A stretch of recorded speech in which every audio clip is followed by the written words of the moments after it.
उस व्यक्ति ने किसी मक्खी को भगाने के अंदाज में हाथ हिलाते हुए कहा। उस व्यक्ति का नाम द्विजेश था और वह वास्तव में एक मध्य श्रेणी के पीले स्तर का कीमियागर था। दुकान में मौजूद अन्य ग्राहकों ने जब उसकी बात सुनी तो वे विस्मय में ओह करने लगे और उसकी ओर सम्मान भरी नजरों से देखने लगे। कीमियागर होना एक बेहद दुर्लभ और प्रतिष्ठित पेशा माना जाता था, जिसे 4 प्रमुख स्तरों में बांटा गया था: स्वर्ग, पृथ्वी, गहन और पीला। हर स्तर को आगे 3 उप श्रेणियों में विभाजित किया जाता था: उच्च, मध्य और निम्न। यहां तक कि एक निम्न स्तर का कीमियागर, जैसे कि मध्य पीले स्तर का कीमियागर, भी अत्यंत लोकप्रिय और सम्मानित होता था और बड़ी बड़ी ताकतें उन्हें अपने पाले में करने के लिए बेताब रहती थीं। उदाहरण के लिए सीमांत कस्बे को ही ले लीजिए। वहां के स्वर्गीय औषधि मंडप में केवल एक ही कीमियागर काम करता था। वह आमतौर पर कोई औषधीय गोलियां नहीं बनाता था, वह केवल उस शाखा की देखरेख के लिए मौजूद था। इसलिए द्विजेश का घमंड करना पूरी तरह से स्वाभाविक था। आसपास खड़े लोग भी कहने लगे, मास्टर मां बिल्कुल सही कह रहे हैं, ये बच्चा यहां जरूर कोई गड़बड़ करने आया है। कितना हास्यास्पद है, इस मूर्ख की स्वर्गीय औषधि मंडप में आकर तमाशा करने की हिम्मत कैसे हुई? क्या यह सिर्फ ध्यान खींचने का कोई सस्ता तरीका है? वहां मौजूद हर व्यक्ति ने द्विजेश का ही पक्ष लिया, क्योंकि कीमियागरों का रुतबा बेहद ऊंचा होता था और लोगों का उनके प्रति झुकाव होना स्वाभाविक था। शिवाय को थोड़ा गुस्सा आ गया और उसने कहा, क्या तुमने कभी इनके बारे में नहीं सुना? ऐसा इसलिए है क्योंकि तुम्हारे पास पर्याप्त ज्ञान और कौशल नहीं है। तुम इतनी आसानी से कैसे मान सकते हो कि कोई सिर्फ परेशानी खड़ी करने आया है? जाओ और अपनी दुकान के सबसे ज्ञानी व्यक्ति को बुलाकर लाओ। मैं सिर्फ उसी से बात करूंगा। तुम खुद को समझते क्या हो? मुझे आदेश देने की तुम्हारी हिम्मत कैसे हुई? द्विजेश अभी बुरी तरह भड़क गया। उसने खुद आकर इस लड़के का पर्दाफाश किया था, फिर भी यह यहां बखेड़ा क्यों खड़ा कर रहा था? वैसे भी वह यहां के स्वर्गीय औषधि मंडप का प्रभारी था। यहां उससे ज्यादा ज्ञानी भला और कौन हो सकता था? बेशक उन महान गुरुओं की बात अलग थी जो बस ऐसे ही यहां घूमने आए थे और अचानक मिली किसी प्रेरणा के कारण यहां के स्वर्गीय औषधि मंडप का इस्तेमाल कुछ विशेष गोलियां बनाने के लिए कर रहे थे। यह सब देखकर अन्विका के होठों पर एक हल्की सी मुस्कान तैर गई। वह इसी पल का इंतजार कर रही थी। इस बार वह उसकी कोई मदद नहीं करने वाली थी। स्वर्गीय औषधि मंडप कोई आम जगह नहीं थी। यहां तक कि वर्षा साम्राज्य का शाही परिवार भी इसका बेहद सम्मान करता था। ऐसे में दीक्षित परिवार की एक जूनियर सदस्य होने के नाते वह शिवाय की इस बेवकूफी में शामिल होने की हिम्मत कभी नहीं कर सकती थी। तुम खुद को बहुत काबिल समझते थे ना, अब देखते हैं अपनी इज्जत कैसे बचाते हो। हालांकि वह अस्थायी रूप से ही सही, लेकिन शिवाय की अनुयायी बनने के लिए सहमत हो गई थी। फिर भी उसके अपने अहंकार और गर्व के कारण वह पूरी तरह से इसके लिए तैयार नहीं थी, कम से कम अभी तो बिल्कुल नहीं। इसलिए वह शिवाय को सबके सामने शर्मिंदा होते हुए देखना चाहती थी। एक शांत और अलग थलग रहने वाली खूबसूरत महिला भी अंदर से कितनी प्रतिशोधी हो सकती है, यह इसका जीता जागता उदाहरण था। निकल जाओ यहां से, द्विजेश ने अधीरता से हाथ झटकते हुए कहा। क्या तुम्हें यकीन है कि तुम अपने इस बर्ताव पर पछताना नहीं चाहते? शिवाय ने बिल्कुल शांत स्वर में कहा। हा हा हा, तुम मेरा बिगाड़ ही क्या सकते हो? द्विजेश अपनी हंसी नहीं रोक पाया। इस मामूली से युवक ने सचमुच उसे धमकी देने की हिम्मत की थी। दुकान में मौजूद बाकी लोगों के चेहरों पर भी मजाकिया मुस्कान फैल गई। क्या यह नौजवान किसी अमीर घर का बिगड़ा हुआ रईस-ए-ज़ादा था? लेकिन अगर वह शहर के 2 सबसे शक्तिशाली परिवारों में से एक के मुखिया का बेटा भी होता, तो भी उसे एक मध्य श्रेणी के पीले स्तर के कीमियागर को चुनौती देने की कोई हैसियत नहीं थी। शिवाय ने कोई जवाब नहीं दिया, बस मुस्कुराकर अन्विका की ओर देखा। अन्विका की आंखों में तिरस्कार का भाव कौंध गया। क्या यह अब फिर से मुझे कुछ करने के लिए कहेगा? तभी उसने शिवाय को कहते हुए सुना, मेरे लिए जोर से चिल्लाओ, तांबे की रेत बहुत ज्यादा डाल दी गई है, इसे 3 बार चिल्लाओ और जितनी जोर से चिल्ला सकती हो उतना अच्छा। इसका क्या मतलब था? अन्विका की खूबसूरत आंखें हैरानी से फैल गईं, लेकिन जब उसने शिवाय के चेहरे पर वो अडिग आत्मविश्वास देखा तो उसका दिल हल्का सा कांप उठा। वह खुद को रोक नहीं पाई और ठीक वैसा ही किया जैसा उसे कहा गया था। वह पूरी ताकत से चिल्लाई, तांबे की रेत बहुत ज्यादा है, तांबे की रेत बहुत ज्यादा है, तांबे की रेत बहुत ज्यादा है। वह गैदरिंग ऊर्जा क्षेत्र के स्तर पर थी, इसलिए उसकी आवाज किसी शेर की दहाड़ की तरह शक्तिशाली थी जो पूरी इमारत में गूंज गई। तुम दोनों पागल हो गए हो, इन्हें धक्का मारकर बाहर निकालो। द्विजेश ने दुकान के गार्ड्स को आदेश देते हुए दहाड़ लगाई। बूम! तभी अचानक एक जोरदार धमाका हुआ, मानो कोई बम फट गया हो। वहां मौजूद कोई भी कीमियागर तुरंत समझ जाता कि यह कीमिया भट्टी के फटने की आवाज थी। एक ऐसी घटना जिसका सामना अक्सर हर कीमियागर को करना पड़ता है। तभी ऊपरी मंजिल से सीढ़ियों पर तेज कदमों की आहट गूंजने लगी और जल्द ही सफेद दाढ़ी वाला एक बुजुर्ग व्यक्ति सीढ़ियों से नीचे उतरता दिखाई दिया। वह हांफते हुए दौड़कर अन्विका के पास पहुंचा और बेहद उत्तेजित होकर पूछा, तुम्हें कैसे पता चला कि इसमें तांबे की रेत बहुत ज्यादा मिला दी गई थी? उस बूढ़े व्यक्ति के चेहरे पर अभी भी उस धमाके के ताजा निशान मौजूद थे। उसकी दाढ़ी, भौहें और बाल बुरी तरह जल चुके थे। आधा चेहरा कालिक से काला पड़ गया था और कपड़े चिथड़े हो गए थे। यह कल्पना करना बहुत आसान था कि ऐसे हुलिये वाले एक बूढ़े आदमी द्वारा इतनी नजदीक से घूरे जाने पर अन्विका को कितना अजीब और असहज महसूस हो रहा होगा। लेकिन जिस चीज ने अन्विका को सबसे ज्यादा चौंकाया वह थी उस बूढ़े आदमी की छाती पर चमकता हुआ चांदी का बैज। यह एक कीमियाघर का आधिकारिक चिन्ह था और चांदी का रंग दर्शाता था गहन स्तर, और उस पर बना एक निशान उसके निम्न श्रेणी के होने का प्रतीक था। यानी यह बूढ़ा व्यक्ति एक निम्न श्रेणी के गहन स्तर का कीमियागर था। वाह! ऐसे रुतबे वाला व्यक्ति तो राजधानी में और बड़े बड़े शक्तिशाली परिवारों में भी किसी विशेष और सम्मानित अतिथि का दर्जा पाता है। यहां तक कि दीक्षित परिवार का मुखिया भी उन्हें आदर पूर्वक गुरुजी कहकर ही संबोधित करता। लेकिन इस समय यह महान गुरु उसे एक जिज्ञासु पालतू कुत्ते की तरह एकटक देख रहा था, जिसका चेहरा जानने की उत्सुकता से भरा था। भला ऐसे में अन्विका को असहजता क्यों नहीं होगी? वह खुद को शिवाय की ओर देखने से नहीं रोक पाई। उसके मन में बस एक ही सवाल गूंज रहा था, इस रहस्यमयी युवक में और कितनी अद्भुत खूबियां छिपी हैं। पफ! यह नजारा देखकर औषधालय में मौजूद सभी लोग जोर से हंस पड़े। भले ही कोई मास्टर चक्रधर को व्यक्तिगत रूप से न जानता हो, लेकिन उनकी छाती पर चमकते चांदी के बैज को देखकर कोई भी उन्हें निम्न श्रेणी के ज्वान स्तरीय कीमियागर के रूप में आसानी से पहचान सकता था। गहन स्तर, आम लोगों की नजर में यह एक बेहद और अतुलनीय रूप से प्रतिष्ठित रुतबा था। यह शाही दरबार के किसी मंत्री के दर्जे के बराबर, या यूं कहें कि नगर के मुखिया से भी कहीं अधिक सम्मानजनक था। फिर भी ऐसे महान गुरु ने महज एक वाक्य सुनकर ऐसा हैरान कर देने वाला भाव प्रकट किया था। भला लोगों को आश्चर्य कैसे न होता? और सबसे बड़ी बात, इस सब के पीछे एक कम उम्र का लड़का था। यह कैसे संभव हो सकता था? कई लोग तो यह देखकर बौखला गए थे।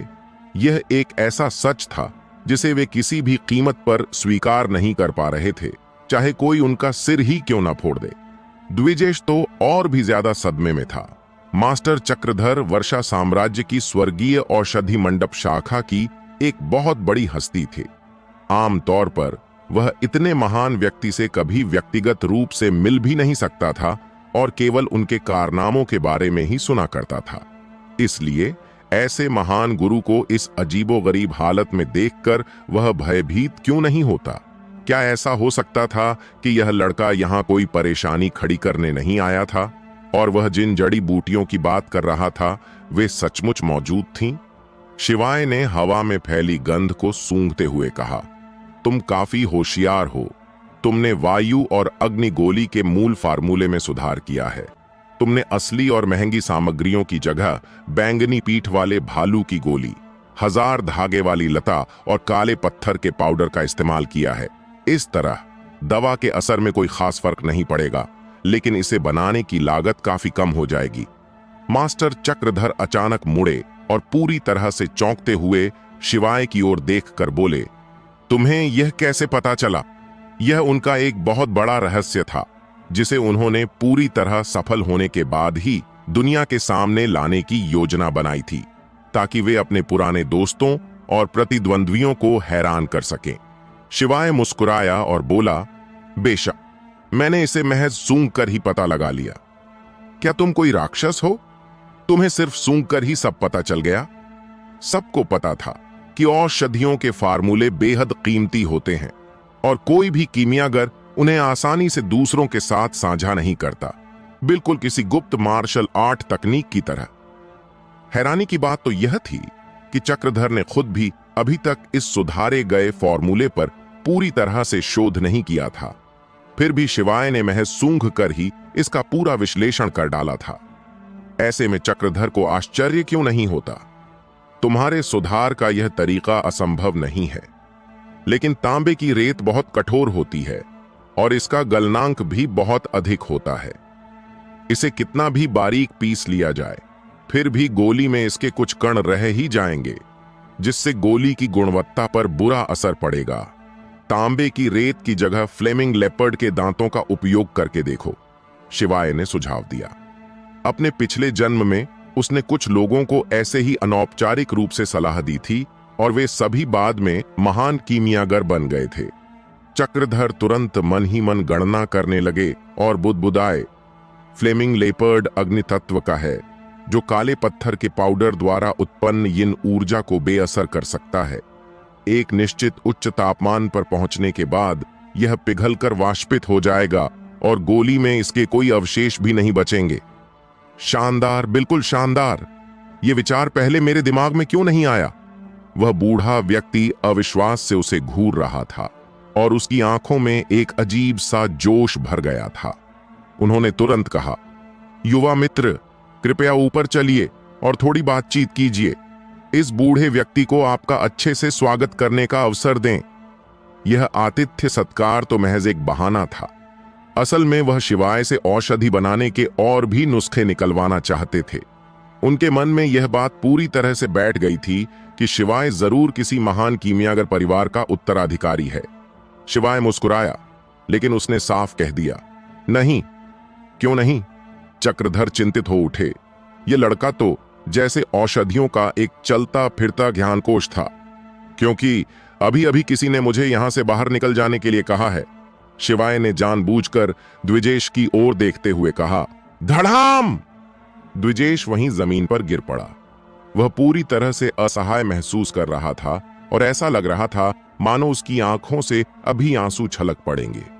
वह सपने में भी यह कल्पना नहीं कर सकता था कि मास्टर चक्रधर शिवाय के साथ इतने सम्मान से पेश आएंगे। अगर उसे जरा भी अंदाजा होता कि ऐसा कुछ होने वाला है, तो वह शिवाय के साथ किसी बड़े मुखिया की तरह बर्ताव करता। लेकिन अब वह क्या कर सकता था?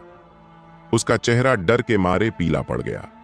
दुकान में मौजूद बाकी ग्राहकों ने यह नजारा देखकर मन ही मन सिर हिलाया।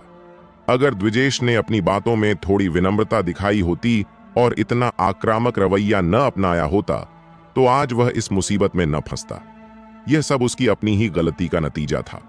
चक्रधर ने तुरंत अपना सिर घुमाकर देखा। उनका बूढ़ा चेहरा भयानक क्रोध से तमतमा उठा था। भला वे क्रोधित क्यों न होते?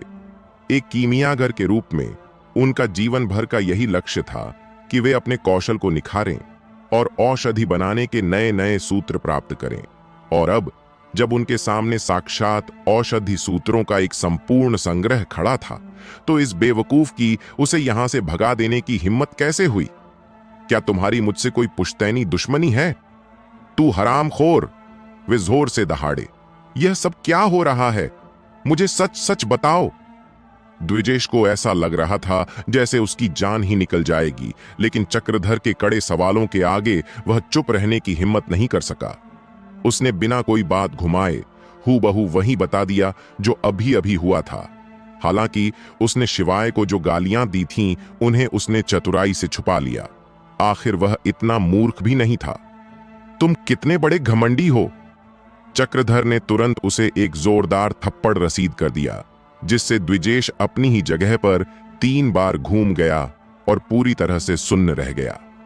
तुम्हें क्या लगता है कि अगर तुमने किसी चीज के बारे में नहीं सुना है तो उसका कोई अस्तित्व ही नहीं है। दुनिया में ऐसी अनगिनत जड़ी बूटियां हैं जिनके बारे में तुमने कभी नहीं सुना होगा, तो क्या तुम उन सभी को सिरे से नकार दोगे? मैं तुम्हें बता दूं, ये पांचों औषधीय जड़ी बूटियां निश्चित रूप से इस दुनिया में मौजूद हैं। अगरवुड घाटी में बैंगनी कमल घास पाई जाती है। बैलियन पर्वत की घाटी में केलन फल मिलता है। सदियों पुराना लाल बांस अत्यधिक धूप वाली जगहों पर उगता है। लाल पत्ती वाला शकरकंद ज्वालामुखी की राख के नीचे पनपता है।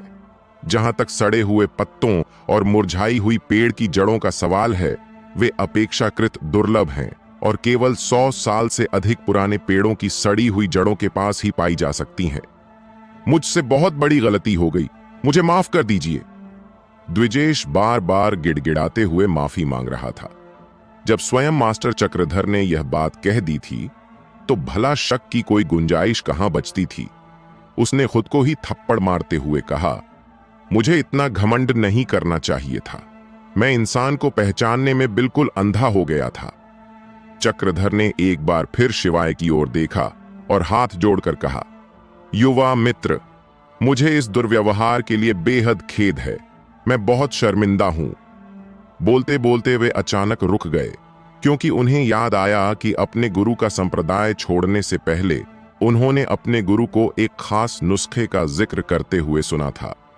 वह एक ऐसी चमत्कारी दवा थी जो क्षतिग्रस्त आध्यात्मिक जड़ों की मरम्मत कर सकती थी। उस नुस्खे में ठीक वही जड़ी बूटियां शामिल थीं जिन्हें शिवाय अब भी खरीदना चाह रहा था।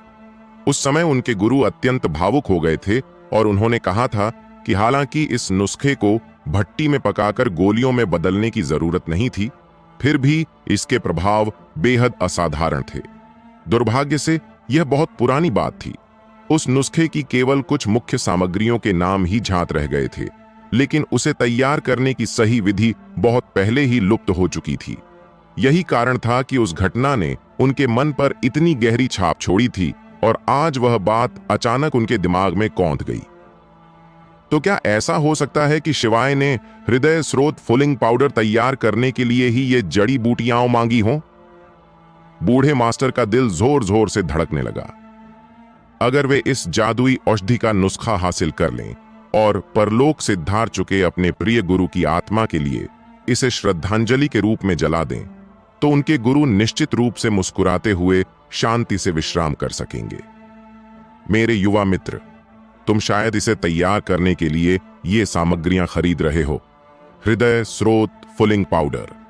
शिवाय ने बिना कुछ छिपाए सिर हिलाया और बेझिझक कहा, हाँ, मेरी आध्यात्मिक जड़ को थोड़ी चोट लगी है।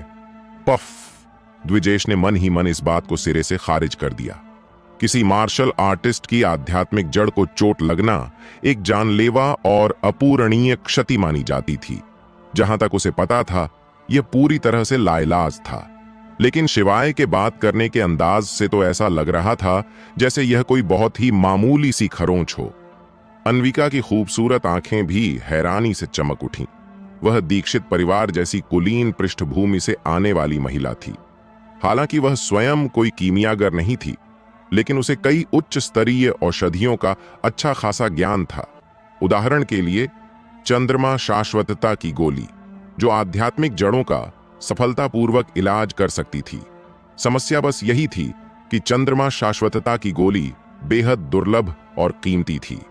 यहां तक कि शक्तिशाली दीक्षित परिवार को भी इसे हासिल करने के लिए एक बहुत भारी कीमत चुकानी पड़ती, और इतना सब करने के बाद भी इस बात की कोई गारंटी नहीं थी कि वे इसे खरीद ही पाएंगे। शिवाय, ओह शिवाय, तुम अपने भीतर कितने रहस्य छिपाए बैठे हो। शिवाय के बारे में अन्विका की जिज्ञासा लगातार बढ़ती ही जा रही थी। भले ही शिवाय ने पहले कह दिया था कि वह अब उसे अपनी अनुयायी नहीं बनाना चाहता, लेकिन अब उसकी यह प्रबल जिज्ञासा ही शायद उसे शिवाय के साथ रुकने पर मजबूर कर देगी। युवा मित्र, कृपया बैठिए। चक्रधर ने अत्यंत विनम्रता और बिना किसी उच्च कोटि के रसायनज्ञ के अहंकार के उन्हें बड़े ही स्नेह से आमंत्रित किया। मैं आपको विश्वास दिलाता हूं कि आपको जिन औषधीय जड़ी बूटियों की आवश्यकता है, वे 5 दिनों के भीतर नहीं, 3 दिनों के भीतर ही आप तक पहुंचा दी जाएंगी। ठीक है, शिवाय ने सिर हिलाया। अपने पिछले जन्म में वह शिखर पर था, लेकिन अब वह बहुत कमजोर था। बेहतर होगा कि वह और दोस्त बनाए और अपने संपर्क बढ़ाए। द्विजेश जैसे तुच्छ व्यक्ति के लिए हल्की सी सजा ही काफी थी। उसे उस जैसे गिरे हुए इंसान के स्तर तक जाने की कोई जरूरत नहीं थी। चक्रधर बेहद खुश हुआ और जल्दी से आगे बढ़कर शिवाय और अन्विका को तीसरी मंजिल पर स्थित एक शानदार अध्ययन कक्ष में ले गया। मेरे युवा मित्र, क्या मैं पूछ सकता हूं कि आपने किस गुरु से शिक्षा प्राप्त की है? बूढ़े व्यक्ति ने पूछा। मैंने सब कुछ स्वयं ही सीखा है। मैं किसी संप्रदाय या विचारधारा से नहीं जुड़ा हूं, शिवाय ने कहा। अपने पिछले जन्म में उसने विभिन्न रसायन शास्त्र विद्यालयों का दौरा किया था, उनके ज्ञान को आत्मसात किया था और अंततः अपना स्वयं का मार्ग प्रशस्त किया था, जिससे वह इतिहास का सबसे महान रसायन शास्त्री बन गया था। चक्रधर को इस बात पर विश्वास नहीं हुआ। इतनी कम उम्र में शिवाय को रसायन विद्या में इतनी गहरी महारत कैसे प्राप्त हो सकती है? हालांकि वह शिवाय की प्रशंसा करता था और उसे स्वर्गीय औषधि मंडप में शामिल करने का इरादा रखता था, इसीलिए उसने बातों ही बातों में उसे परखना शुरू किया। शिवाय ने शांत भाव से उसके हर सवाल का उत्तर दिया। वह रसायन विद्या का एक अद्वितीय उस्ताद था। इस क्षेत्र में उसका कोई मुकाबला नहीं था। बातचीत के दौरान पूरी कमान शिवाय के हाथों में थी और चक्रधर लगातार गहन चिंतन में डूबता जा रहा था। बूढ़े व्यक्ति के चेहरे पर सम्मान का भाव लगातार बढ़ता ही जा रहा था। सीखने की कोई उम्र नहीं होती, जो सक्षम है वही गुरु है। पहले तो बूढ़े व्यक्ति ने शिवाय को युवा मित्र कहकर संबोधित किया था, जो कहीं न कहीं उसकी अपनी श्रेष्ठता को दर्शाता था, लेकिन जल्द ही उसने अपना संबोधन बदल दिया और शिवाय को कीमियागर मित्र कहने लगा। अंत में उसके माथे से पसीना छलकने लगा और वह उठ खड़ा हुआ। वह सम्मानपूर्वक शिवाय के बगल में खड़ा होकर उसकी बातें ऐसे सुनने लगा जैसे कोई शिष्य अपने गुरु से सीखता है। उसके मन में शिवाय पहले ही एक अकल्पनीय ऊंचाई पर पहुंच चुका था। वास्तव में उसे यह स्पष्ट आभास हो गया था कि केवल सिद्धांत और ज्ञान के मामले में ही शिवाय उसके अपने गुरु से भी कहीं आगे था। गुरुजी, क्या मैं आपके सानिध्य में रहकर आपकी शिक्षाएं ग्रहण कर सकता हूं? चक्रधर के इन शब्दों ने अन्विका को लगभग डरा ही दिया था, लेकिन स्थिति की गहराई को देखते हुए यह बात पूरी तरह तर्क संगत प्रतीत हो रही थी। अगर राजधानी के शक्तिशाली परिवारों को इसके बारे में पता चल जाए तो वे शायद शिवाय से ईर्ष्या करने लगेंगे। चक्रधर एक गहन स्तर का रसायनज्ञ था। भले ही वह केवल निम्न श्रेणी का था, लेकिन गहन स्तर की उपाधि ही अपने आप में बहुत बड़ी बात थी। अन्विका चौंक गई थी और शिवाय की अनुयायी बनने के प्रति उसका प्रतिरोध थोड़ा कम हो गया। जब चक्रधर जैसा रसायन शास्त्र का उस्ताद भी शिवाय का अनुसरण करने के लिए गिड़गिड़ा रहा था, तो भला वह किस बात का गुरूर कर सकती थी? शिवाय ने सिर हिलाते हुए कहा, फिलहाल मेरा किसी को शिष्य बनाने का कोई इरादा नहीं है। सच कहा जाए तो उसकी नजर में चक्रधर की रसायन विद्या की प्रतिभा बेहद औसत दर्जे की थी। अपने पिछले जन्म में उसने केवल 3 शिष्य बनाए थे और उनमें से हर एक असाधारण प्रतिभा का धनी था। चक्रधर को इस बात का गहरा अफसोस हुआ।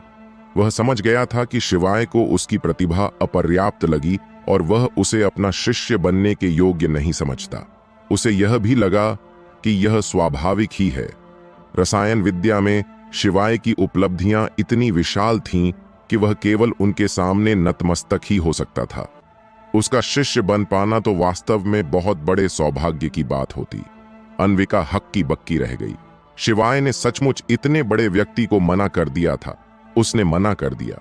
वह एक निम्न श्रेणी का गहन स्तर का रसायनज्ञ था। अगर चक्रधर ने केवल सहमति में सिर हिलाया होता तो वर्षा राज्य का शाही परिवार भी उसका स्वागत करने के लिए दौड़ पड़ता और यहां तक कि किसी राजकुमारी का विवाह भी उससे करवा देता। फिर भी शिवाय ने बिना पलक झपकाए उसे अस्वीकार कर दिया था। यह आदमी सचमुच समझ से परे है। हालांकि अगर आपको कभी किसी विषय में संदेह हो तो आप किसी भी समय अग्निहोत्री परिवार में आकर मुझसे मिल सकते हैं, शिवाय ने आगे कहा। धन्यवाद गुरुजी, आपका बहुत बहुत धन्यवाद। चक्रधर ने खुशी से दमकते चेहरे के साथ बार बार झुककर प्रणाम किया।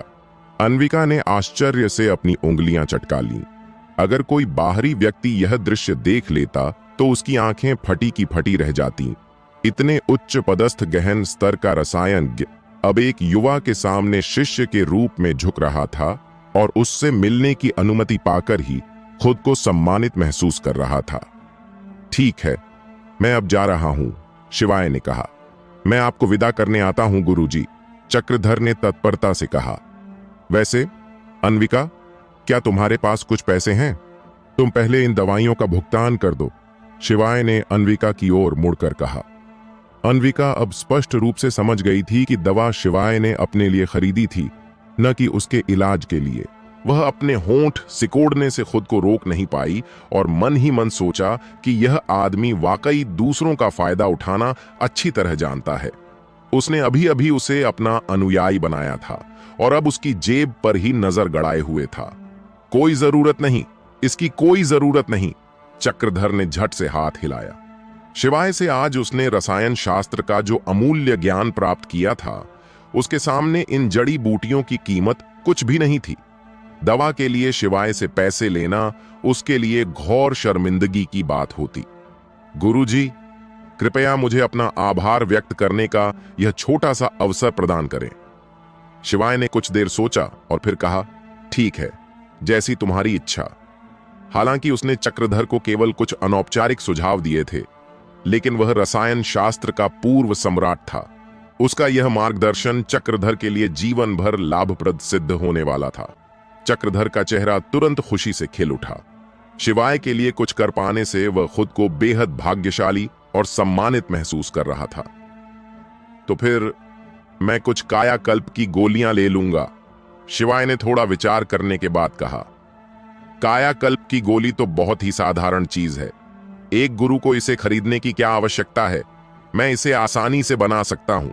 कृपया इसे मेरी तरफ से एक छोटे से उपहार के रूप में स्वीकार करें, चक्रधर ने तुरंत कहा। अन्विका एक बार फिर चकित रह गई। कायाकल्प की गोली किसी भी मार्शल आर्टिस्ट की ऊर्जा को तुरंत बहाल कर सकती थी और युद्ध के दौरान एक अत्यंत महत्वपूर्ण औषधि थी। इसे इतनी आसानी से नहीं बनाया जा सकता था।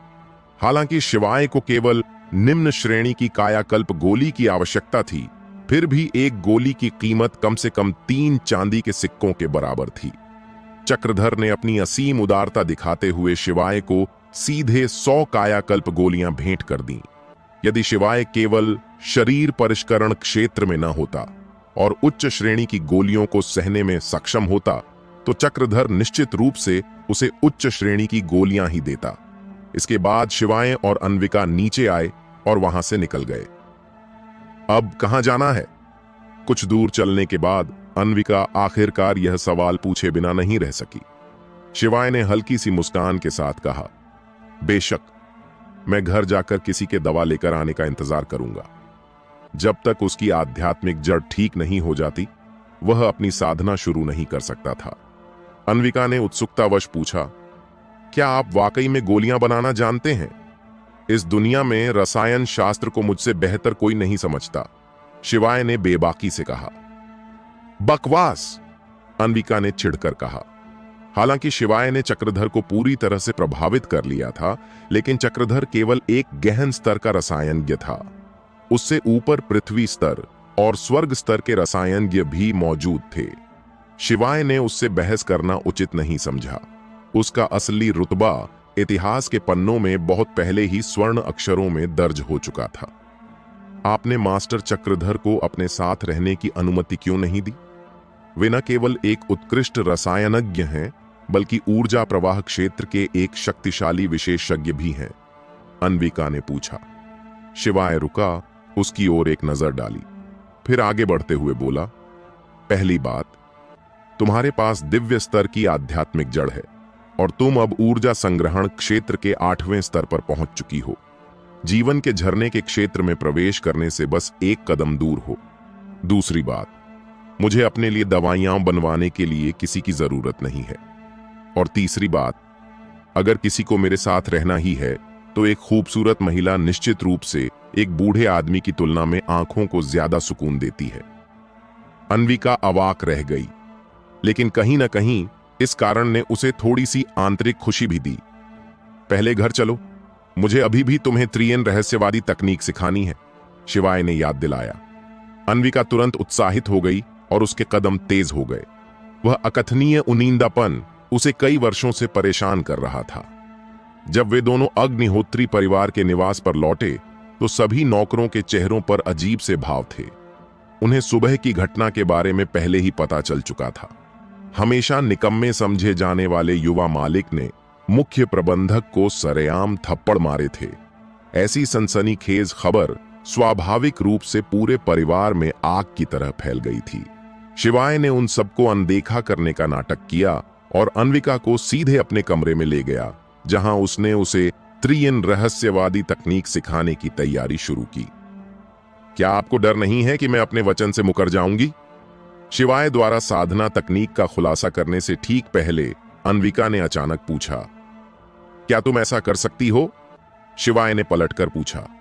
अगर यह बात आधा दिन पहले की होती तो अन्विका शायद अपना काम निकलते ही मुकर जाती। वह शिवाय को किसी तरह तकनीक सौंपने के लिए मजबूर करती और फिर उसे कुछ आर्थिक मुआवजा देकर किनारा कर लेती। आखिरकार एक धनी परिवार की बेटी होने के नाते उसकी उच्च स्थिति की परवाह किए बिना शिवाय ने उसे अपनी अनुयायी बनने पर जोर दिया था। लेकिन अब वह हिचकिचा रही थी।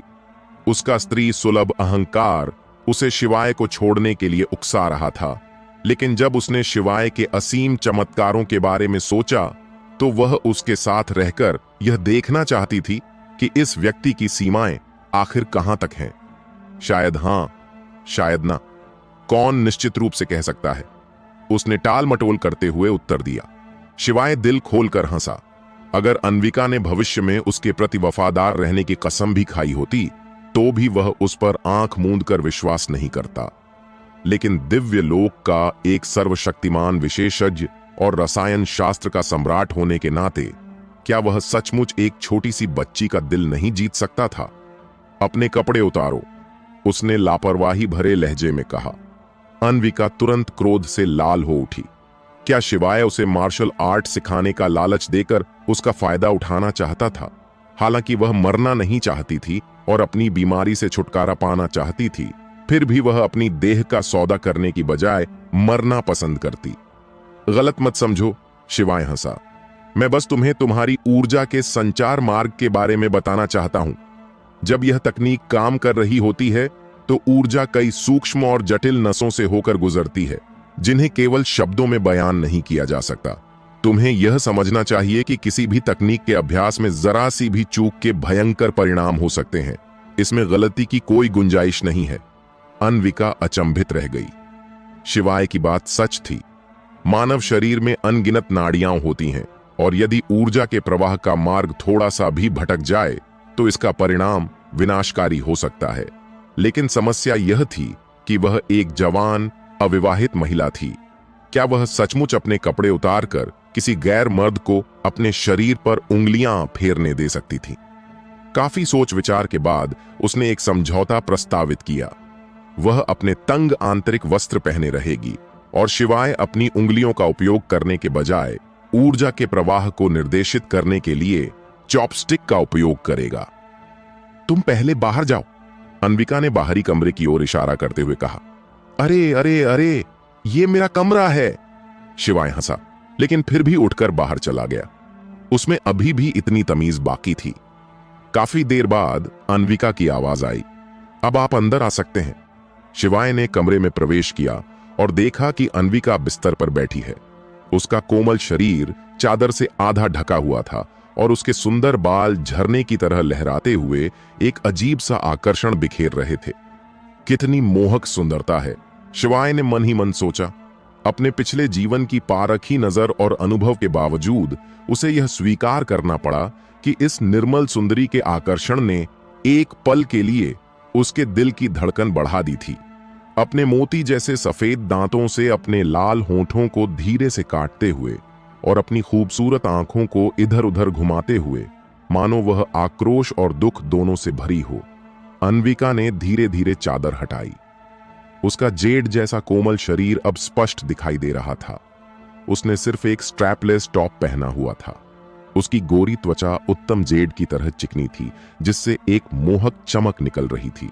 उसका निचला शरीर एक अंडर पैंट से ढका हुआ था, लेकिन पैंट के निचले हिस्से को जांघों तक जबरदस्ती फाड़ दिया गया था, जिससे उसके दो लंबे सीधे जेड जैसे पैर दिखाई दे रहे थे। वे बिल्कुल सुडौल थे, न तो बहुत मोटे और न ही बहुत पतले। उनकी बनावट उन्हें बेहद खूबसूरत बना रही थी। जब शिवाय की निगाहें उस पर पड़ीं, तो अन्विका शर्माने से खुद को रोक नहीं पाई। उसके गोरे चेहरे पर लालिमा छा गई, जिसने उसकी सुंदरता को कई गुना बढ़ा दिया। हे भगवान! वह पहले एक निर्मल रानी जैसी लगती थी, लेकिन अब इस गुलाबी आभा के साथ वह किसी मोहक अप्सरा से कम नहीं लग रही थी। यहां तक कि शिवाय, जो अपने पिछले जीवन में दिव्य लोक का एक अत्यंत शांत और संयमित व्यक्ति था, एक पल के लिए इस मनमोहक नन्ही जादूगरनी की ओर आकर्षित हो गया। लेकिन उसने तुरंत खुद को संभाला और गंभीर स्वर में कहा, पालथी मारकर बैठो, मैं तुम्हें त्रियन गहन तकनीक का पहला स्तर सिखाऊंगा। उसने हर शब्द का स्पष्ट उच्चारण किया। पहले तो अन्विका ध्यान केंद्रित नहीं कर पाई। आखिर वह लगभग नग्न अवस्था में एक गैर मर्द के साथ एक ही कमरे में थी, लेकिन एक मार्शल आर्टिस्ट होने के नाते उसकी साधना की भावना ने तुरंत उसे सचेत किया। उसने शिवाय के मंत्र को ध्यान से सुना और उसे अपने मन में बैठा लिया। शिवाय बहुत तेजी से बोल रहा था और अन्विका ने भी अद्भुत प्रतिभा का प्रदर्शन किया। वह सुनी हुई बात को लगभग कभी नहीं भूलती थी। शिवाय ने सूत्र केवल 2 बार दोहराया था और अन्विका ने उन लगभग 1000 शब्दों को पूरी तरह याद कर लिया था। लेकिन यह तो सिर्फ पहला कदम था। असली चुनौती तो ऊर्जा के संचलन का सही मार्ग समझना था। शिवाय ने चॉपस्टिक को अपनी उंगलियों की तरह इस्तेमाल करते हुए अन्विका के कोमल शरीर पर धीरे धीरे आकृतियां बनाईं, ताकि उसकी ऊर्जा के प्रवाह को सही दिशा में निर्देशित किया जा सके। 1, 2 और केवल 3 बार दोहराने के बाद ही अन्विका इस नई तकनीक के अनुसार अपनी ऊर्जा का सफलतापूर्वक संचार करने में सक्षम हो गई। वह सचमुच अपनी प्रतिभाशाली होने की प्रतिष्ठा पर पूरी तरह खरी उतरी थी। यह देखकर शिवाय जल्दी से बाहर निकल गया। इस छोटी सी लोमड़ी का आकर्षण वाकई अद्भुत और खतरनाक था। उसने शायद अपनी खुद की इच्छा शक्ति का कुछ गलत अनुमान लगा लिया था। अगर वह थोड़ी देर और वहां रुकता, तो शायद वह अपने संयम को खो बैठता और उस मोहक हसीना के आकर्षण में बंध जाता। चूंकि अन्विका ने साधना शुरू कर दी थी, इसलिए वह जल्दी नहीं जागेगी। यह सोचकर शिवाय बाहरी कमरे में बैठ गया और उसने भी अपनी साधना शुरू कर दी। हालांकि वह पंचतत्वों की दिव्य परम तकनीक का अभ्यास नहीं कर रहा था। इसके बजाय उसने अमर दिव्य शास्त्र का अभ्यास शुरू किया। चूंकि उसकी आध्यात्मिक जड़ अभी तक पूरी तरह ठीक नहीं हुई थी, इसलिए वह कोई जोखिम नहीं लेना चाहता था। अगर इस समय उसकी आध्यात्मिक जड़ को थोड़ा सा भी और नुकसान पहुंचता, तो हृदय स्रोत पुलिंग सान भी उसे ठीक नहीं कर पाती। अमर दिव्य शास्त्र एक अथाह गड्ढे की तरह काम कर रहा था। यह उसके शरीर के भीतर पहले से ही सीमित ऊर्जा को तेजी से सोख रहा था, जिससे उसकी मांसपेशियां, नसें और हड्डियां मजबूत हो रही थीं और उसे एक नई असीम शक्ति की ओर धकेल रही थीं। यदि इस शास्त्र को इसके चरम स्तर तक विकसित कर लिया जाए, तो अभ्यासी का शरीर अविनाशी और अमर हो जाता है। उस अवस्था में यदि कोई विशाल तारा भी उससे टकरा जाए, तो तारा चकनाचूर हो जाएगा, लेकिन उस व्यक्ति को खरोंच तक नहीं आएगी। बेशक शिवाय अभी उस अकल्पनीय स्तर से बहुत दूर था। महज 5 मिनट के अभ्यास के बाद ही उसकी आंतरिक ऊर्जा पूरी तरह समाप्त हो गई। अपनी ऊर्जा को शीघ्रता से वापस पाने के लिए उसने तुरंत एक कायाकल्प गोली निगल ली और फिर से साधना में लीन हो गया। लेकिन हर दवा की अपनी सीमाएं और दुष्प्रभाव होते हैं। शुरुआत में कायाकल्प गोली का प्रभाव बहुत जबरदस्त था, लेकिन जैसे जैसे उसने इसका अधिक सेवन किया, उसके शरीर ने दवा के प्रति प्रतिरोधक क्षमता विकसित कर ली। इससे गोली का असर धीरे धीरे कम होता चला गया। अंततः स्थिति यह हो गई कि आखिरी कायाकल्प गोली लेने के बाद भी वह अपनी खोई हुई ऊर्जा का 10वां हिस्सा भी पुनः प्राप्त नहीं कर सका। शिवाय रुक गया। दिन ढल चुका था और इस स्थिति में बिना पर्याप्त ऊर्जा के साधना जारी रखना व्यर्थ था। लेकिन इन कुछ मिनटों की साधना से ही उसकी प्रगति बिल्कुल स्पष्ट थी। उसकी मांसपेशियां, नसें और हड्डियां पहले से कहीं अधिक मजबूत हो गई थीं। उसके अपने सटीक अनुमान के अनुसार उसके शरीर की वर्तमान शक्ति शरीर परिष्करण के तीसरे स्तर के अभ्यासी के बराबर हो चुकी थी। अमर दिव्य शास्त्र से जैसी उम्मीद थी, यह वैसा ही शानदार और चमत्कारी था।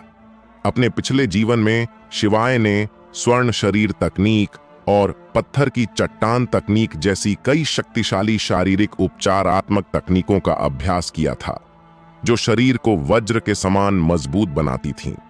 हालांकि अमर दिव्य शास्त्र के परिणामों की तुलना में उन तकनीकों के प्रभाव नगण्य और बिल्कुल अलग थे, और यह तो स्वाभाविक ही था। अगर अमर दिव्य शास्त्र इतना शक्तिशाली और रहस्यमय न होता, तो एक दिव्य लोक के सर्वोच्च विशेषज्ञ को इसे समझने में ही दसियों हजार साल क्यों लग जाते। और अभी तो यह केवल इस शास्त्र का पहला स्तर था। हालांकि इस दिव्य शास्त्र का अभ्यास करने में अत्यधिक ऊर्जा खर्च होती है, और भविष्य में मेरे शरीर को इसके अनुकूल मजबूत बनाने के लिए बड़ी संख्या में दुर्लभ और बहुमूल्य औषधीय सामग्रियों की भी आवश्यकता होगी। इससे निश्चित रूप से मेरी साधना की गति धीमी हो जाएगी।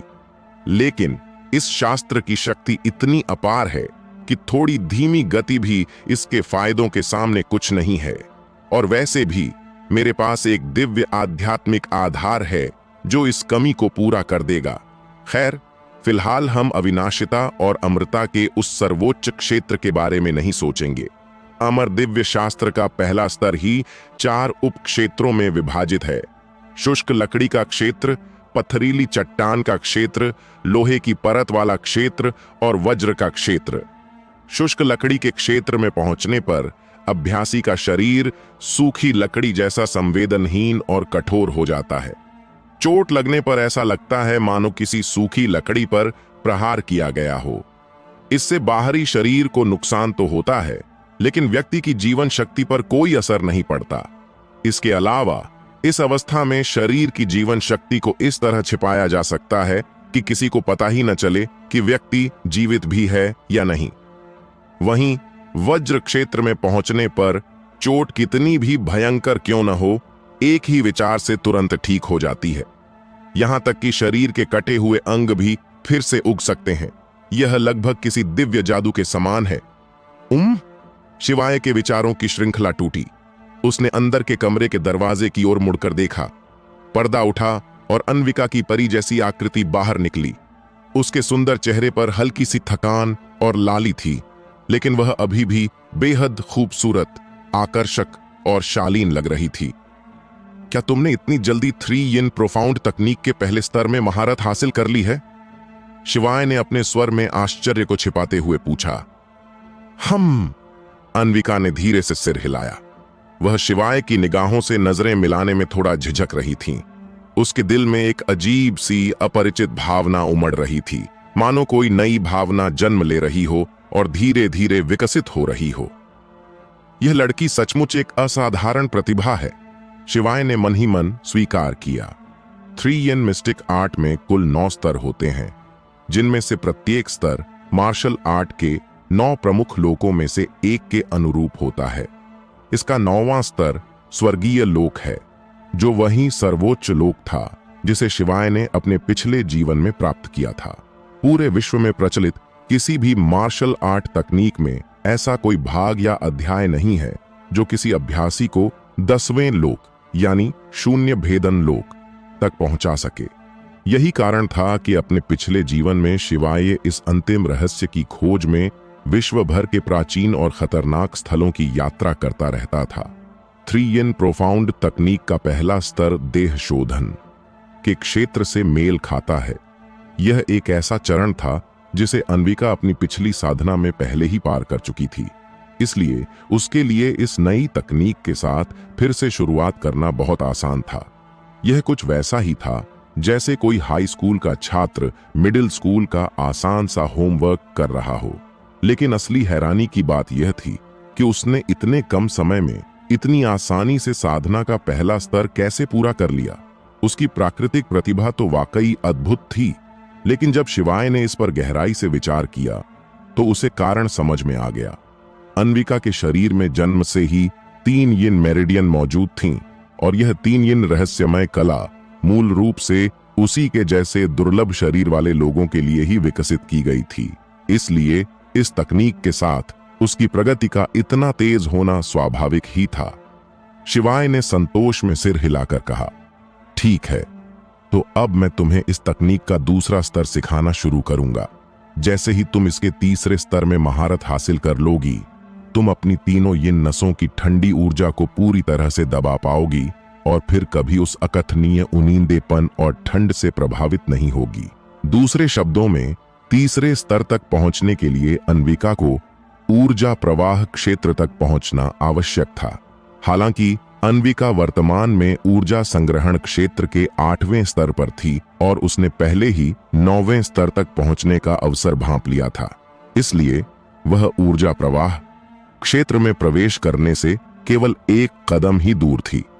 यह सुनकर अन्विका का चेहरा फिर से लाल हो गया। अब जब वे तकनीक का दूसरा स्तर सीखने वाले थे, तो क्या इसका मतलब यह नहीं था कि उसे एक बार फिर से अपने कपड़े उतारने पड़ेंगे? अपने मन को भटकने मत दो, साधना पर ध्यान केंद्रित करो। शिवाय ने उसके विचारों को भांपते हुए हल्की सी डांट पिलाई। अन्विका ने गुस्से से उसे घूरने से खुद को रोक नहीं पाई। वह इस तरह की कोई गलत बात नहीं सोच रही थी। उसे बस इस बात की चिंता थी कि कहीं शिवाय ही जरूरत से ज्यादा सोचकर उसका फायदा उठाने की कोशिश तो नहीं कर रहा है। दोनों अंदर के कमरे में लौट आए। पहले की तरह ही झिझकते हुए अन्विका ने अपने बाहरी वस्त्र उतार दिए, जिससे शिवाय के सामने उसका मोहक शरीर लगभग नग्न अवस्था में प्रकट हो गया। कहावत है ना, अभ्यास से ही निपुणता आती है। हालांकि वह अभी भी काफी शर्मीली और असहज थी, लेकिन उसकी झिझक पहले से थोड़ी कम जरूर थी। शिवाय द्वारा तकनीक का दूसरा स्तर सिखाने की प्रक्रिया पूरी होते होते लगभग शाम हो चुकी थी। शिवाय ने अपने नौकरों को 2 लोगों का भोजन लाने का आदेश दिया। जब भोजन आया तो शिवाय ने उसका अधिकांश हिस्सा स्वयं खा लिया और केवल थोड़ा सा हिस्सा ही अन्विका के लिए छोड़ा। उसका तर्क था कि महिलाओं की भूख कम होती है, उनके लिए आधा भाग ही काफी होता है। लगभग 3 घंटे बाद अन्विका अपनी साधना पूरी करके फिर से बाहर आई। उसकी आंखों में एक अजीब सी चमक थी और वह बड़े आश्चर्य व उत्साह से बोली, मेरी साधना की गति अब पहले से कम 10 गुना तेज हो गई है। इसका सीधा सा मतलब था कि ऊर्जा संग्रहण क्षेत्र के 9वें स्तर पर पहुंचने के बाद उसे अपनी चरम अवस्था तक पहुंचने और फिर स्प्रिंग एसेंस क्षेत्र में प्रवेश करने में शायद 2 महीने से भी कम का समय लगेगा। यह गति अकल्पनीय रूप से तेज थी। शिवाय मुस्कुराए बिना नहीं रह सका। उसने गर्व से कहा, 3 यिन प्रोफाउंड तकनीक कोई साधारण तकनीक नहीं है। यह एक स्वर्ग स्तर की तकनीक है, स्वर्ग स्तर की साधना तकनीक। यह सुनते ही अन्विका को लगा जैसे उसके पैरों तले से जमीन खिसक गई हो। वह लगभग बेहोश ही हो गई।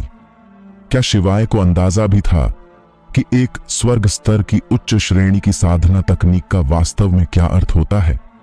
इसे समझने के लिए इतिहास पर नजर डालना काफी था। दीक्षित परिवार राजधानी के 8 महान और सबसे शक्तिशाली परिवारों में से एक केवल इसलिए बन सका था क्योंकि उनके पास बादल और कोहरा तकनीक मौजूद थी, जो गहन स्तर की केवल एक मध्यम श्रेणी की साधना विधि थी। इसी तरह शाही परिवार, काल परिवार देश के निर्विवाद शासक के रूप में अपनी स्थिति केवल इसलिए बनाए रख सका था क्योंकि उनके पास सातवद्ध तकनीक थी, जो गहन स्तर की एक उच्च श्रेणी की साधना विधि थी। कहने का तात्पर्य यह है कि एक उच्च श्रेणी की गहन स्तरीय साधना तकनीक एक पूरे साम्राज्य की नींव रख सकती है और एक मध्यम श्रेणी की गहन स्तरीय साधना तकनीक वर्षा साम्राज्य जैसे विशाल राज्य में किसी भी परिवार को 1000 वर्षों तक अजेय और समृद्ध बनाए रख सकती है। तो फिर एक स्वर्ग स्तर की साधना तकनीक कितनी महत्वपूर्ण और शक्तिशाली होगी? यह इतनी अनमोल है कि इसकी कीमत या महत्व का शब्दों में वर्णन करना ही असंभव है। अगर शिवाय ने उसे शुरू में ही बता दिया होता कि वह जो तकनीक उसे सिखाने जा रहा है वह एक स्वर्ग स्तर की साधना तकनीक है, तो वह निश्चित रूप से उसे पागल समझती और उसकी बात पर कभी विश्वास नहीं करती। और यह स्वाभाविक भी था। अगर सीमांत कस्बे के एक छोटे से लगभग गुमनाम परिवार का लड़का स्वर्ग स्तर की साधना तकनीक का अभ्यास और वितरण कर सकता है, तो क्या इस बात से पूरी दुनिया में अफरा तफरी और खून खराबा नहीं मच जाएगा? लेकिन अब उसके पास इस पर विश्वास करने के अलावा कोई विकल्प नहीं था, क्योंकि उसने इसे स्वयं अनुभव किया था। यह स्वर्ग स्तर की साधना तकनीक है और आपने इसे मुझे इतनी आसानी से सौंप दिया। उसका दिल कांप उठा और उसे एक अवर्णनीय अनुभूति हुई। शिवाय मुस्कुराया। यह त्रियन गहन तकनीक वास्तव में स्वर्ग स्तरीय तकनीक थी, लेकिन इसे केवल त्रियन परम नाड़ी वाले ही सीख सकते थे। दूसरों के लिए यह बिल्कुल बेकार थी, इसलिए उसे इस बात का जरा भी डर नहीं था कि अन्विका इसे किसी और को सिखा देगी। इसके अलावा उसके पास अमर दिव्य शास्त्र था, जो सर्वोच्च दिव्य कौशल था। इस कौशल के केवल प्रथम स्तर को समझने में ही हजारों वर्ष लग जाते थे। इसके सामने स्वर्ग स्तर के सभी कौशल भी फीके थे। लेकिन वह निश्चित रूप से ऐसा नहीं कहता। इसके बजाय उसने कहा, तुम मेरी अनुयायी हो और मैं अपनों के साथ कभी कंजूसी नहीं करता। ये कोई झूठ नहीं था। वह हमेशा से अपने लोगों के प्रति सुरक्षात्मक रहा था और विशेष रूप से उनके लिए बेहद उदार था। अन्विका के चेहरे पर हल्की सी शर्मिंदगी झलक गई। उसके लिए अपनों शब्द का एक अलग ही अर्थ था। कुछ देर बाद उसने कहा, चिंता मत करो, मैं तुम्हारी अनुमति के बिना यह तकनीक किसी को नहीं सिखाऊंगी। जैसी तुम्हारी इच्छा, शिवाय ने लापरवाही से कहा। वैसे भी त्रियन मेरिडियन जैसी शारीरिक विशेषता हर कुछ हजार साल में सिर्फ किसी एक व्यक्ति में ही प्रकट होती है। अगर वह इसे किसी और को दे भी दे तो भी यह इतिहास के पन्नों में खो जाएगी। दूसरों के लिए यह तकनीक निम्न श्रेणी के पीले रैंक से भी बदतर थी। भला कौन इसे हजारों सालों तक सहेज कर रखता? अन्विका को थोड़ी निराशा हुई। अभी कुछ देर पहले तक उसका दिल जोर से धड़क रहा था। अगर शिवाय ने दो मीठी बातें कहकर उसे मनाया होता तो वह निश्चित रूप से उसके प्रति और भी ज्यादा आकर्षित हो जाती। लेकिन शिवाय के मन में ऐसा कोई विचार ही नहीं था। उसने अनजाने में एक सुनहरा मौका गंवा दिया था। वह मेज तक गई और धीरे धीरे चबाते हुए खाना खाने लगी। फिर उसने कहा, कल से मैं ऊर्जा संग्रहण क्षेत्र के 9वें स्तर तक पहुंचने के लिए एकांत साधना में जा रही हूं, इसलिए मैं कुछ समय तक तुम्हारे साथ नहीं रह पाऊंगी। हा, चिंता मत करो, अगले 2 दिनों तक मेरा कहीं जाने का कोई इरादा नहीं है। मैं बस चक्रधर के औषधीय जड़ी बूटियां लेकर आने का इंतजार कर रहा हूं, ताकि मैं पहले अपनी आध्यात्मिक जड़ को ठीक कर सकूं। शिवाय ने कहा। वह अपने इस दूसरे जीवन को बहुत महत्व देता था और अब जबकि उसकी आध्यात्मिक जड़ क्षतिग्रस्त थी, तो वह कोई जोखिम लेकर अपनी मार्शल आर्ट की नींव को नष्ट नहीं करना चाहता था। अन्विका ने जरा भी समय बर्बाद नहीं किया। भोजन समाप्त करने के तुरंत बाद उसने ऊर्जा संग्रहण क्षेत्र के 9वें स्तर को पार करने के लिए अपनी एकांत साधना शुरू कर दी। शिवाय के पास उसे अपना भीतरी कमरा देने और अपने लिए बाहरी कमरे में व्यवस्था करने के अलावा कोई विकल्प नहीं था। अन्विका की वहां उपस्थिति के कारण यद्यपि पृथ्वीपाल का परिवार शिवाय से घोर घृणा करता था, फिर भी उनमें से किसी ने भी उसके खिलाफ कोई साजिश रचने की हिम्मत नहीं की। शिवाय भी घर पर ही रुका रहा, चक्रधर के दवा लाने और अन्विका के एकांत साधना से बाहर आने की प्रतीक्षा करता रहा। जैसा कि उम्मीद थी, चक्रधर ने अपना वादा निभाया और चौथे दिन शिवाय को आवश्यक औषधीय जड़ी बूटियां पहुंचा दी। स्वाभाविक रूप से उस बूढ़े व्यक्ति ने इस अवसर का लाभ उठाते हुए शिवाय से रसायन शास्त्र पर कुछ मार्गदर्शन भी लिया। दरअसल वह पिछले कुछ दिनों से आने का विचार कर रहा था, लेकिन उसकी नजर में शिवाय एक सर्वोच्च गुरु था, इसलिए बिना किसी ठोस कारण के वह उन्हें परेशान करने की हिम्मत नहीं जुटा पा रहा था। लेकिन आज शिवाय के पास धैर्य नहीं था, इसलिए उसने चक्रधर को जल्दी विदा कर दिया।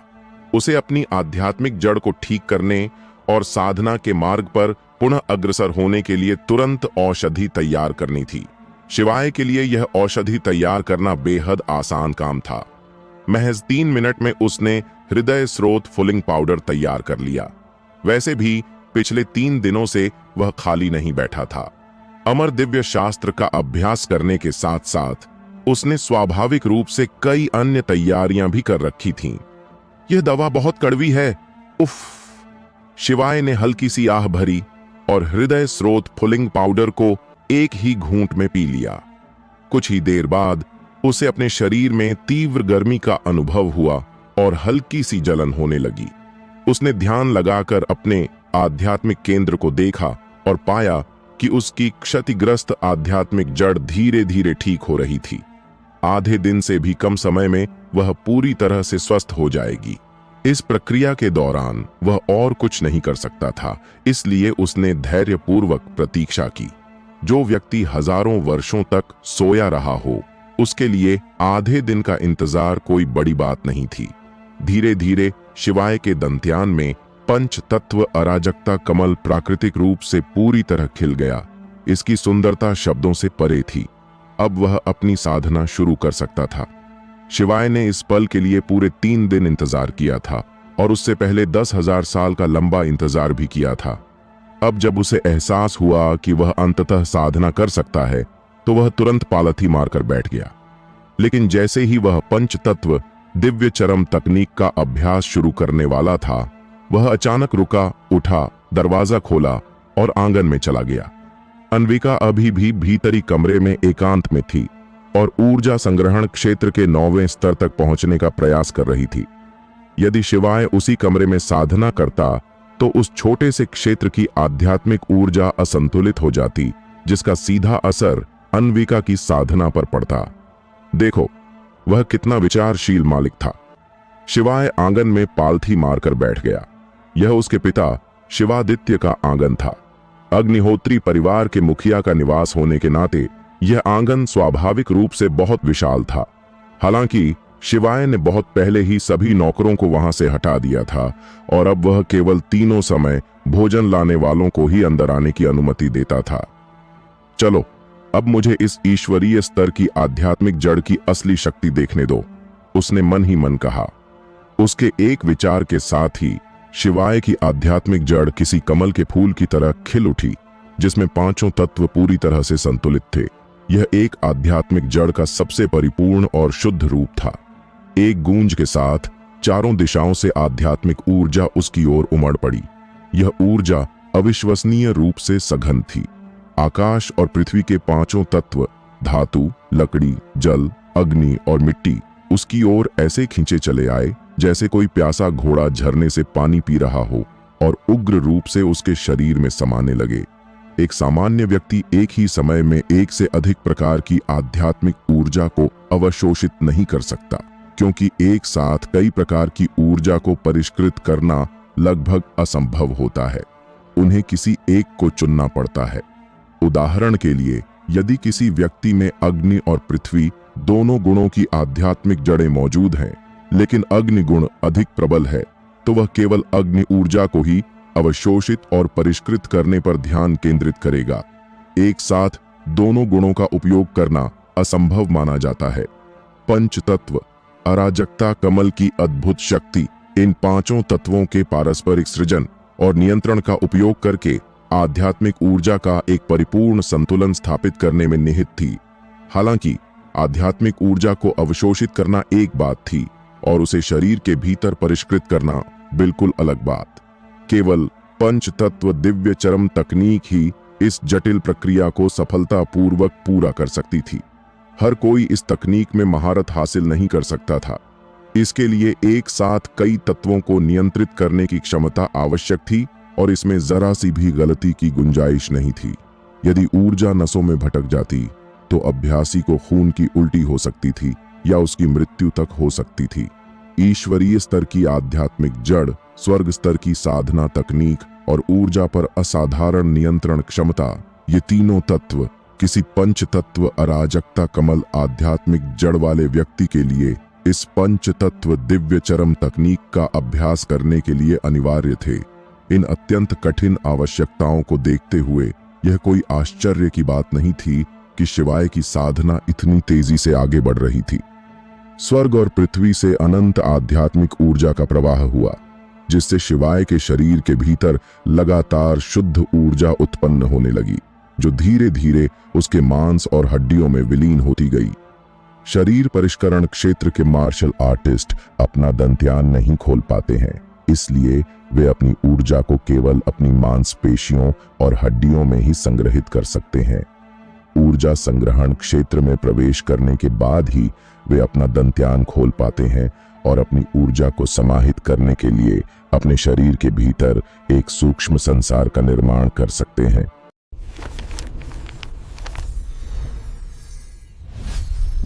Subscribe for more stories.